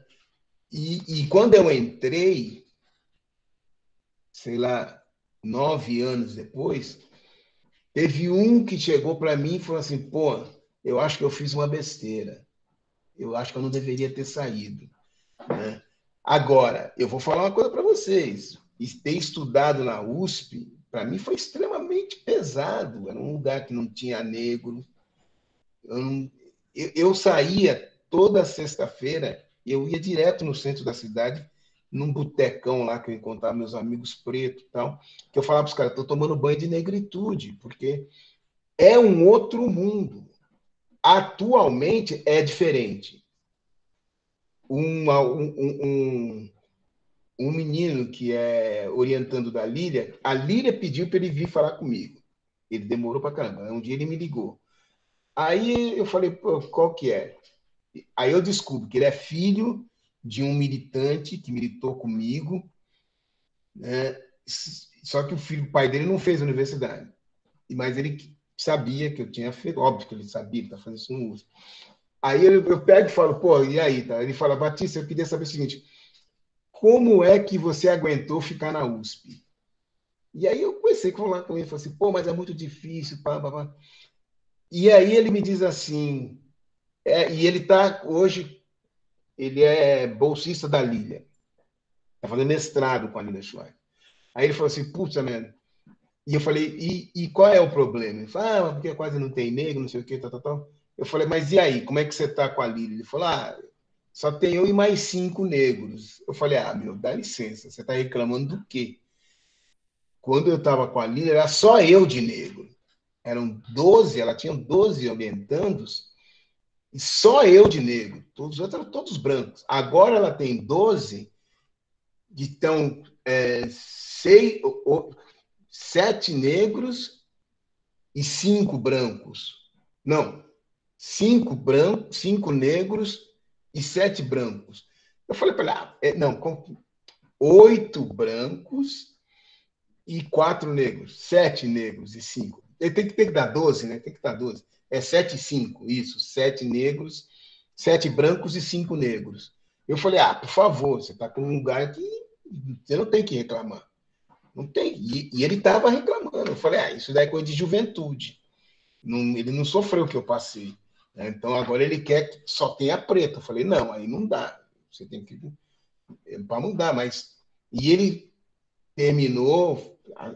Pô, obrigado, valeu a pena. Tal. Eu falei: olha. E ele falou que a Lília, eu sei que isso acontece, que a Lília ela vive fazendo propaganda minha para os alunos, né? E aí ele falou: ela sempre fala de você, não sei o quê. Mas diz aí, Rita.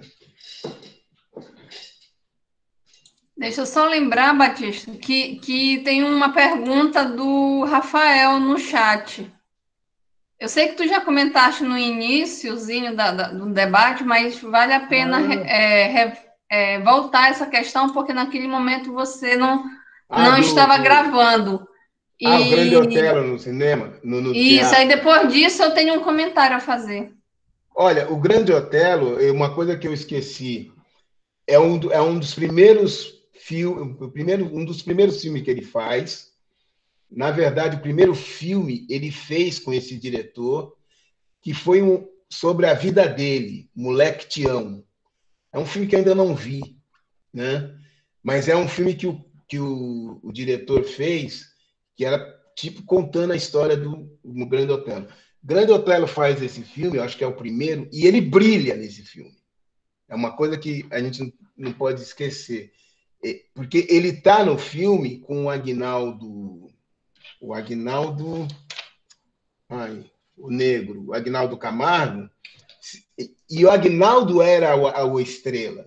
O Aguinaldo é o camarada que seria a mesma coisa de você ter um Pitanga com um ator novo, esse outro aí que está fazendo sucesso, que nós passamos o filme dele agora, que participou do BBB, eu esqueci o nome dele. O Babu, né? Então, o Babu, logo no começo, e o Antônio Pitanga, que é um camarada já com muito tempo. Então, o Grande Otelo, ele, depois disso, ele vira um... E é interessante porque ele faz esse filme, que é um papel dramático, né? Marginal, ele aparece bêbado, ele fala a questão da bebida. E depois ele vai para Chanchada, né? Como cômico. Ele vai fazer sucesso ao lado do Oscarito como cômico. Durante muito tempo, o Grande Otelo ele é considerado um ator cômico. Ele só vai praticamente mudar nos anos 70, quando é lançado o filme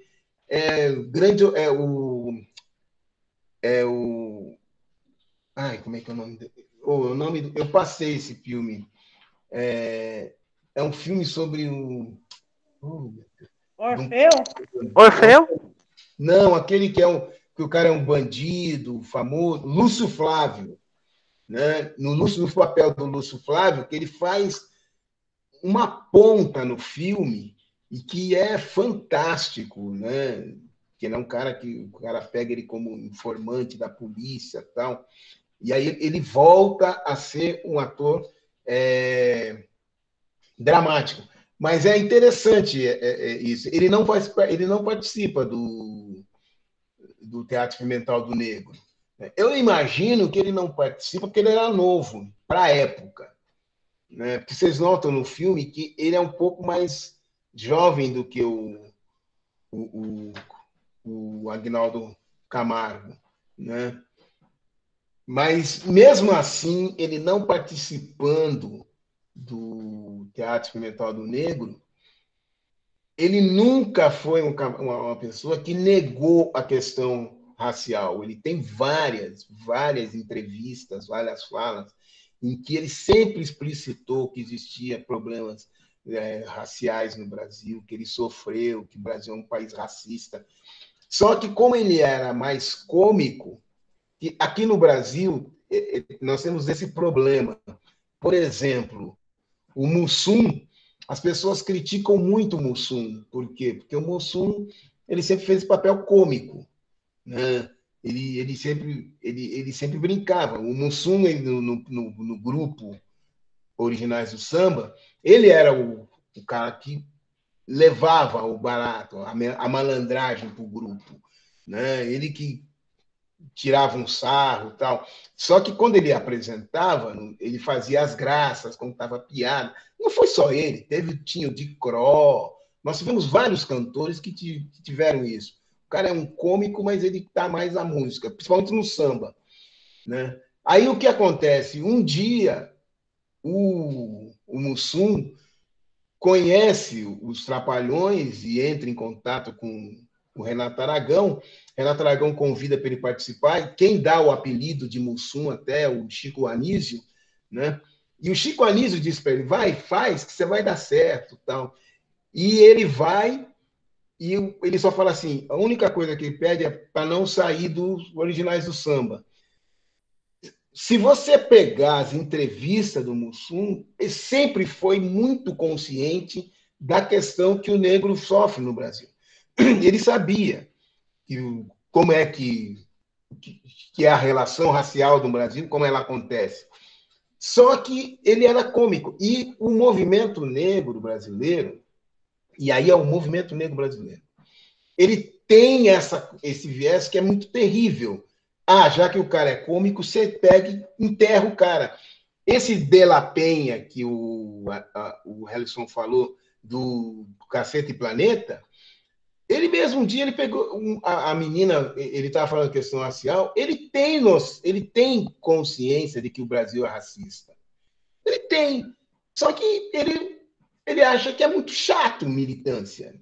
Tá? Ele não concorda. E o movimento negro não dá espaço para essa relação. Não é como nos Estados Unidos, que você tem os militantes, os cômicos, que são militantes, e ninguém fica brigando com eles. Né? Você tem os atores cômicos norte-americanos, eles têm a questão racial tranquilo. No Brasil, não. No Brasil, se você não for 100% sério, você não é. Eu tive agora, recentemente, numa mesa, né, que eu falei, que alguém me perguntou, o que você acha dessa questão de conscientização? Eu falei, isso é papo furado, coisa de movimento negro. A maioria dos negros do Brasil sabe que o Brasil é racista, eles sabem que são negros. Agora, eles não têm o mesmo discurso que nós, o movimento negro, tem. Aí um amigo meu chegou, o Carlão, falou assim, mas como é que você explica o Holiday de São Paulo? Eu falei, o Holiday não gosta do movimento negro. O Holiday se acha negro, homossexual, mas ele não concorda com o movimento negro. O Sérgio Camargo, que está na Fundação Palmares, ele é contra o movimento negro. Ele sabe que ele é negro. Ele quer acabar com o zumbi, mas ele quer botar outros negros. E ele diz isso. Né? O movimento negro quer ter vou dizer assim, um monopólio de que só ele sabe que é. E isso é real. E para mim, hoje, eu não concordo com isso. Uma vez um cara falou para mim, que tem que ser de esquerda, eu mandei ele a merda. Eu falei, minha mãe nunca foi de esquerda e minha mãe foi negra. Minha mãe nunca foi de esquerda, nem meu pai. Meu pai era conservador pra caramba. Meu pai botava um Jânio Quadros. Né? Antes de morrer, pediu para que eu desse o PT para ele votar. Eu até olhei para ele e falei assim, o senhor sabe o que significa isso? Ele, cala a boca, me dá aí logo. E eu dei. Mas ele era conservador. Agora, só porque ele era conservador não é negro? É uma bobagem. Então, essa questão que é muito complicado. Eu tenho Batista, muito respeito pelo Grande Otelo. Muito mesmo. Eu acho que o Grande Otelo, ele é como é que fala? Polo Cultural de São Paulo, é chamado Polo Cultural Grande Otelo. Faço questão de falar isso, onde tem o Sambódromo. Mas não é considerado, o nome não é Sambódromo, o nome oficial é Polo Cultural. Né? A Irandina não criou um sambódromo, ela criou um polo cultural e deu o nome de Grande Otelo. E eu faço questão de sempre falar Polo Cultural Grande Otelo, né? Porque eu acho que ele merece isso. É isso, Rita. Assim, eu sei que já estamos bem adiantado a hora, mas o Batista falando dessas expressões me fez lembrar uma reportagem que eu assisti semana passada, próximo um pouco depois do dia 20. E aí eu fui procurar agora na internet, porque eu lembro que essa reportagem falava de uma cartilha. Não sei se vocês assistiram essa reportagem, mas era a Associação dos Magistrados do Estado de Pernambuco fez uma cartilha e publicou, né? Fez uma cartilha em PDF depois de várias discussões contra o racismo e fez a publicação de uma cartilha. Eu acabei de baixar aqui e aí só para ser mais um elemento, né, de discussão para além do filme, aproveitando que hoje a gente está no último dia da nossa semana, da 13ª Semana da Consciência Negra, e acho que com isso faz a discussão de tudo que a gente viu durante o mês. E assim, a associação fez uma cartilha com 13 expressões, e a primeira expressão usada foi a que o Batista falou, mas assim, eles fizeram uma cartilha para que juízes né, do estado de Pernambuco usassem no seu cotidiano a substituição de alguns termos. E nessa associação, nessa reportagem diz que é uma associação com 505 magistrados e que 34 desses magistrados escreveram um manifesto contra a elaboração dessa cartilha contra o racismo. E aí, quer dizer, não é fazendo propaganda da cartilha, mas é só a ideia de que tem um grupo dentro desse meio jurídico, e aí combina com o filme, porque né, ele é bacharel em direito. Então, assim, de uma certa forma, a gente faz a ligação. E aí, esses 34 magistrados questionaram através de um manifesto e está recebendo muito apoio, porque a magistratura não precisa dessa discussão, porque a magistratura, por si só, ela é soberana e entende dos problemas da sociedade. E falar de uma cartilha sobre o racismo significa dividir, né, os magistrados. Isso, o manifesto, eu li o manifesto, vontade de pegar os 34 e fazer assim, né? Mas, enfim, tu corta isso quando for colocar na internet. Rita, eu tenho quase certeza que aquela mulher que aparece liderando esses juízes contra é a mesma que estava fazendo direito, ou está fazendo até mestrado na UNB, e ela dá entrevistas contra cotas. E ela é radical nas suas falas dela. Então, esse racismo, essa postura dela já é de longo tempo, antigo. Sabe? É que, na verdade, eu acho que pouca gente deve ter lembrado disso. Quando eu bati o olho, eu vi ela aparecendo na TV, eu falei, canalha, é ela. Assim, e vale a pena a gente lembrar disso, porque, assim, a gente vem de uma política, até o próprio presidente da Associação dos Magistrados falou isso faz parte de uma política de direitos humanos de ação afirmativa, né, e não o caráter ideológico que eles querem dar. Então, isso, e todo mundo, os comentários que eu vi depois, falava exatamente isso, eles querem dar, né, eles falam de nós que discutimos o tema, que nós queremos dar caráter ideológico onde não existe. Então, assim, aí acentua mais ainda a ideia que a gente vem, o conceito que a gente vem discutindo no NEAF, que é do racismo estrutural, né? E aí eu não sei se eu só leio ou se eu projeto para a gente ver a cartilha, porque... Eu dou uma olhada. Esse projeto aí. Porque seria bem... Só para a gente ter mais um elemento de discussão nesse encerramento de atividade do SECONE. Da SECONE, né? Da semana. Conseguem ver? Sim, e bem. Tá. Então, assim, são 13 páginas dessa cartilha, né? Cartilha Racismo AMEP 2020. Tem uma introdução, e é uma cartilha bem didática, né? Então, racismo nas palavras, que era isso que o João estava falando.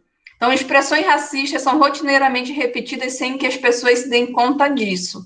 Atenta a isso e pautada pelo compromisso, a Associação de Magistrados de Pernambuco, em sua diretoria de Direitos Humanos, confeccionaram este folheto com o objetivo de informar, provocar reflexão e contribuir para a promoção de uma postura antirracista.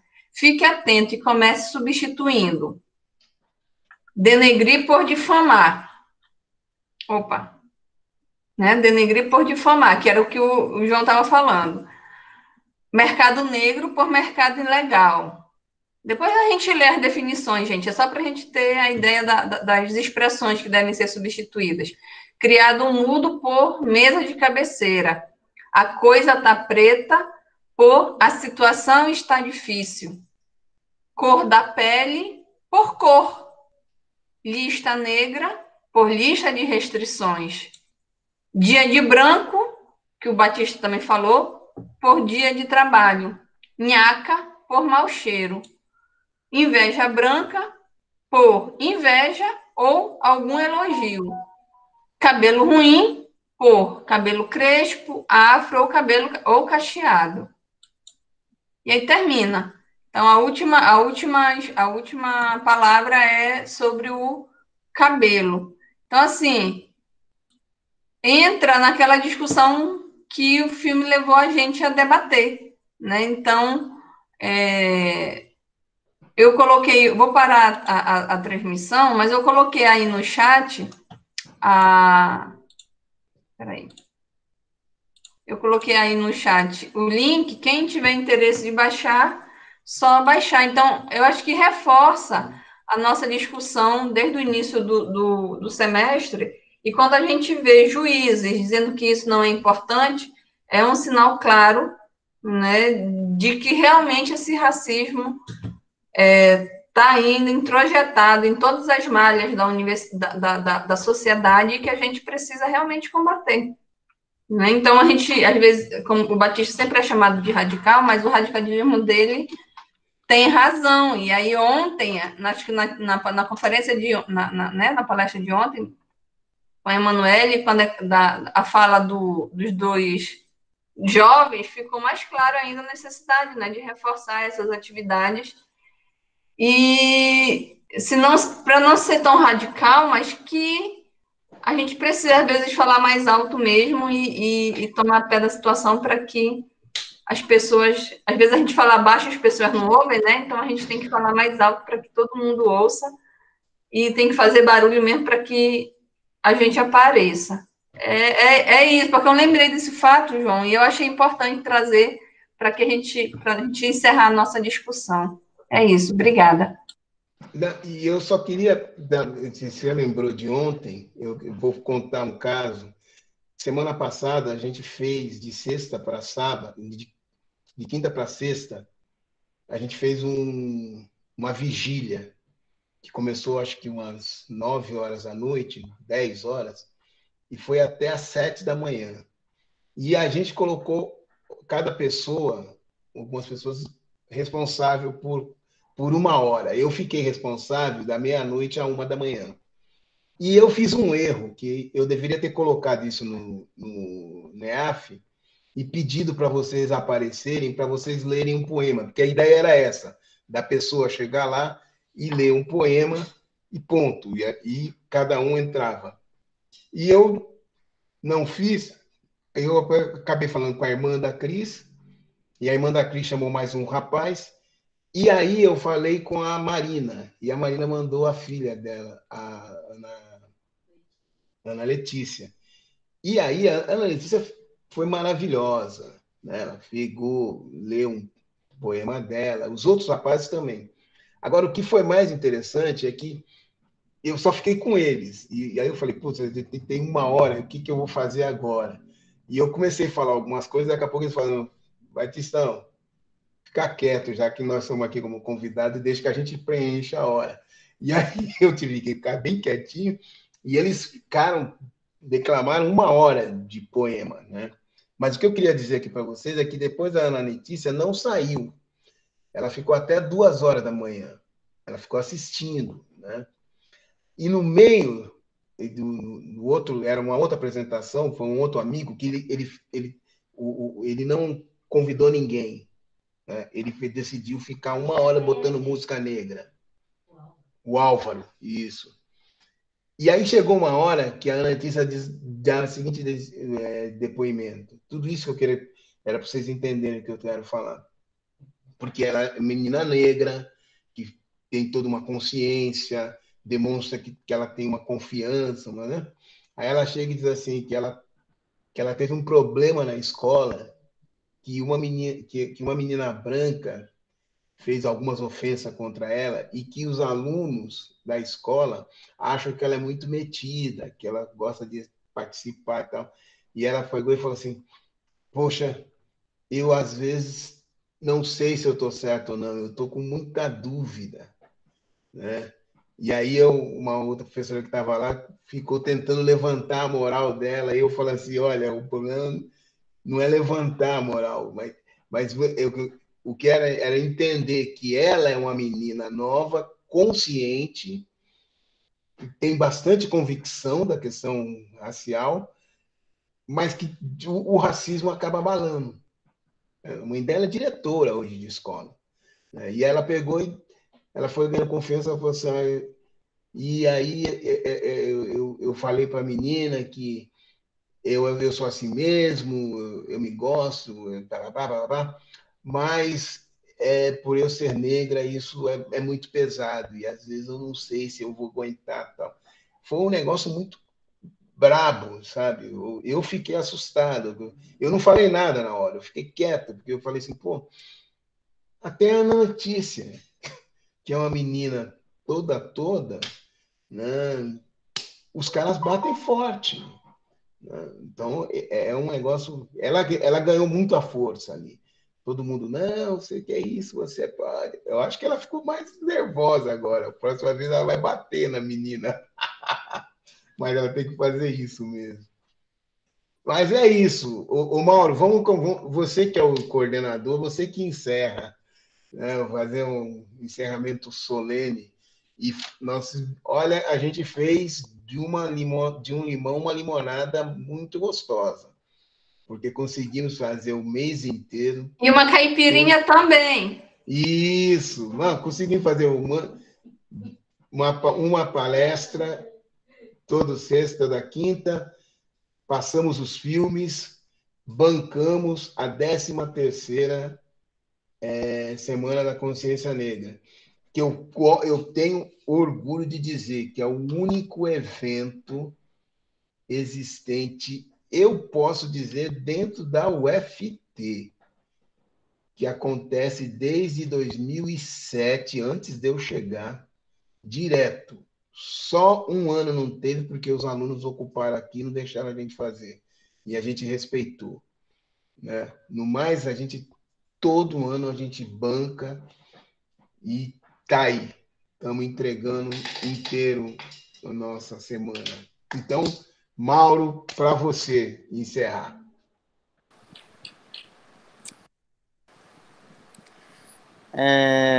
Então, eu considero, né, que essa semana foi um sucesso, né?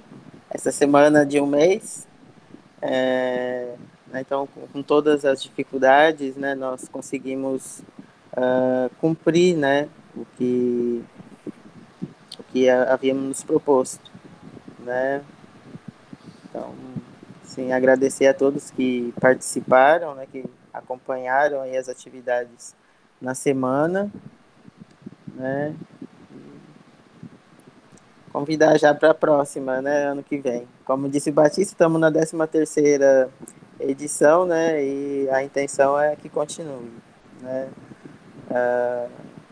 E aí, assim, né, quando voltarmos o presencial, ou caso tenham interesse em participar do NEAF, né, para ampliar, né, o debate, né, sobre a temática, conhecer mais ou realizar pesquisas, né, então a gente está aberto, pode me procurar a professora Rita ou o professor Batista, né, e Mas seguimos vamos aí abrir as câmeras para a gente debate. tirar uma foto, para guardar.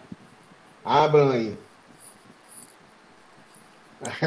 Hoje eu tô que nem a Maria. A Maria levantou. Tô meio deitada. Agora, o Alex, o Ellison, o Cris, Marco liga a Coelho. luz. Vai lá abrir a câmera. Cabelo começou a crescer. Espera aí, vamos. Nem fale, Maria, nem fale. Aí, o Ellison abriu. Marcos, abre aí. O Marcos às vezes tem problema com a câmera. Ilana. Alex. Acho que a conexão dele não é muito boa. Todo mundo vem. Conseguiu, pronto. Espera aí, deixa eu. Só vai ficar. Oi, gente. Pronto, bati. Deixa eu salvar aqui. Deixa eu só tirar uma foto mesmo. Peraí, porque às vezes a gente não aparece. Claro que aparece. Eu não apareço comigo. E quando eu faço um print, corta. Para mim, o Mauro e o Alex estão embaixo. Aí, quando eu dou um print, aparece aquela barra, né? Aí, eu vou colocar essa foto no negócio do Cineclube e vou mandar também no NEAF. Gente, muito obrigada. Então, aí, palmas para nós. E vamos descansar. Vamos. Abraço, gente. Bom final de semana. Até mais, gente. Se cuidem. Tchau. Cuidem-se. Boa noite. João pode parar de gravar, João.